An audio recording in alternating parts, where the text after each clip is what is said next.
I actually want to bring a bit of hope. I am a sister Corbynista. I supported him and I voted for him, and I saw a huge groundswell of momentum of young people getting involved, and I think give the guy a chance. You know, he's slowly winning people over. He's slowly winning the arguments about the omni-shambles budget. He was very good in response to that, the recent budget. Again with Stephen Kinnock on the Tata Steel Works, he's been winning over on that. I'm the sort of sad anorak that needs to get out more, because I watch PMQ's, Prime Minister's Questions, on Wednesday lunchtime on the weekday politics show, and I think he's grown in stature and confidence, and everybody has to grow into a job, everybody does. You know, you don't just hit the ground running, and I think we're getting there. You're absolutely right. This anti-Semitism thing, you can be pro-Palestinian without being anti-Semitic, and I actually think John Mann should have been the one that was suspended, and not for bringing the party into disrepute, and not Ken Livingstone for being clumsy but repeating what is historically pretty accurate. I actually think, now I didn't vote for Jeremy Corbyn, but I think he's doing a great job in lots of ways, and I really do mean that. In lots of ways, I really do think he is. And what we have to come back to is some hope, because we've had an awful lot, and it's what the Tories always do. They always do fear, and it works really, really well. And it's that fear of other, which again feeds into the immigration, and we still haven't found a way of talking about immigration in a positive way, because instinctively we want to talk about it in a positive way. But then we've got workers whose wages are being undercut, you know, whose jobs are being taken, whether they should fear that or not, it's happening. And we have not found a way to talk in a non-condescending, in a realistic way about what can be done about that, or what alternative there is. We just don't have it at the moment.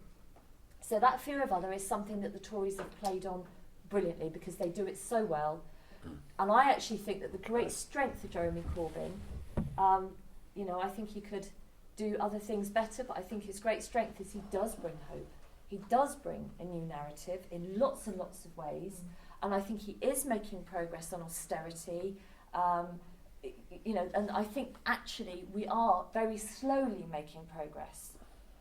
I just fear it's too slow for now, but we'll see. Thank you, Sharon. Andy Burnham made an absolutely amazing speech in the House of Commons about Hillsborough.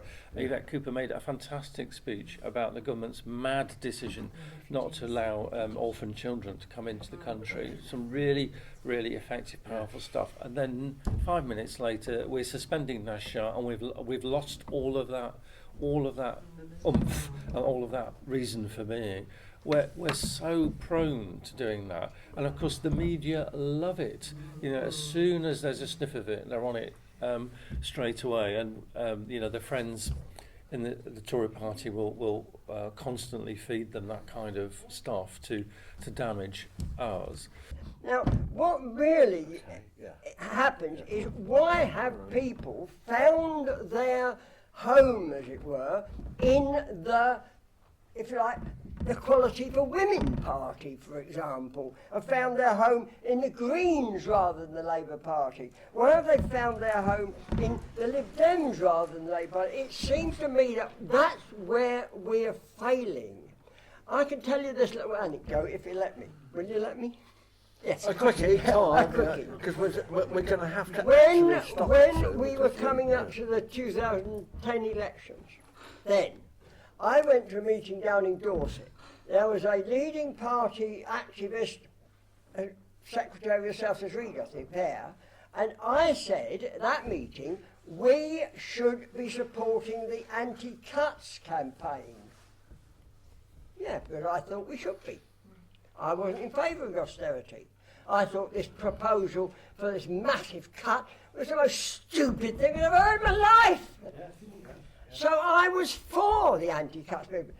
But when I said that, the Labour Party official got up and said, that's not our policy. Well, I thought, well, it's my policy. Should be. and it should be our policy.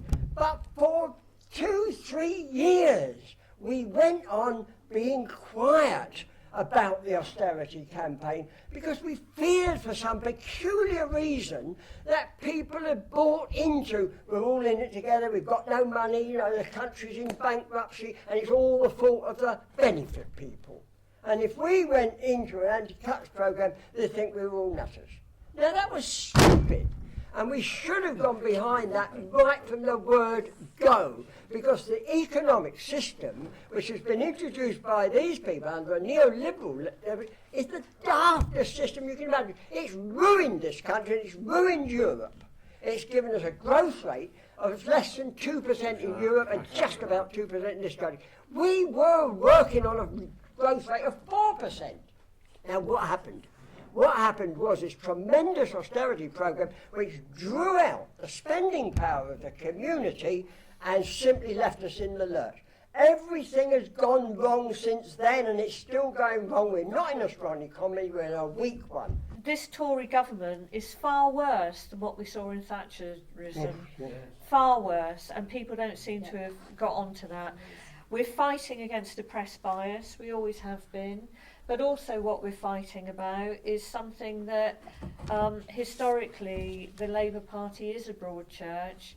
A bit of my background, because it's relevant. My dad was in the International Brigades and fought in the Spanish Civil War, so you can guess where I'm coming from and things. But even then, you had the communists fighting the socialists over in Spain when they needed to be united, fighting the fascists. So we've always fought in fighting. Unfortunately, I suppose that the other side to that coin is that because we are a broad church and we are an inclusive and diverse group, but I think Jeremy's slowly winning the game, and give him a chance. Yeah, I think the other thing, and I wrote it down at the end of the last question, is we won't get those votes back without discussing immigration. We really won't, and they don't trust us again on that topic. And it's huge. It's a really big topic, and it's a really big topic for those votes that we lost, for those people that don't vote for us anymore. It really is. And we might not realise it here that much, you know, but in parts of the country which are Labour heartlands, we know that. It's a massive, massive issue. And we simply haven't got to grips with where we are between discussing immigration and racism. And I think actually the whole anti-Semitism debate that we're having this week is kind of allied to that. It's that same fear and also our obstinacy. Like you were saying, we fought fascism throughout the 20th century. That's who we are. We can't, but we have to kind of restate that, I think, for now, because people have forgotten all of that. We have to keep proving it in our actions, in that community work, in getting out there, in talking to people in the right way, relating to them, understanding their real lives. And I think we have lost that, and that's massively complex, and it's different in every area, different in every constituency. This is about narrative. People don't understand who the Labour Party is anymore, I don't think. Truthfully, I don't. During the general election, it was quite obvious, and when we finally got the result, it was just kind of hit you between the eyes, really.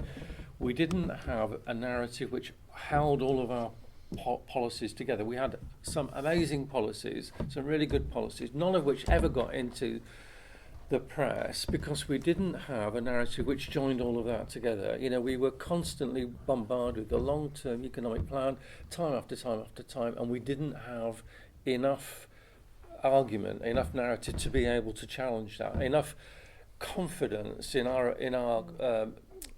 record as a last Labour government to be able to say, no, that's not right. You know, that's just a load of tosh that you're blaming the last Labour government for all of this. So we weren't able to do that. We were put on the back foot the whole time and trying to kind of find excuses and wriggle room to get out of that mess without putting forward a positive message. Now, Jeremy's beginning to do that, but he can't do it on his own.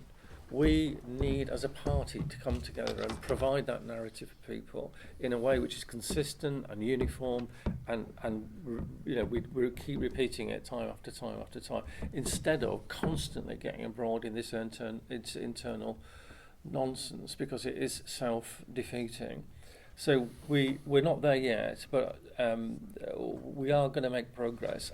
And I tell you, the one thing that annoys me more than anything else about the Labour Party at the moment, we've got 4 years to think about it. I can't tell you how many times senior people have said that to me. We've got 4 years, you know, to plan and to, you know, to think about it. And no, we haven't. We've got to be doing it now. We've got to be challenging it now. Otherwise, we'll never get that impetus and that kind of head of steam in readiness for 2020. And that's, I think, somebody needs a bit of a kick to get out of that kind of mindset. Why are we lagging in the polls? We've got homelessness, we've got austerity, these are things we're strong on. People don't trust us yet. And we haven't got together overall. First of all, we still haven't identified who that sort of working class are. I still think we really, really don't know who they are. We don't quite know where we're pitching. And people generally, they don't trust us yet. We still haven't managed to put to bed all the Tory lies about the economy, about the great recession.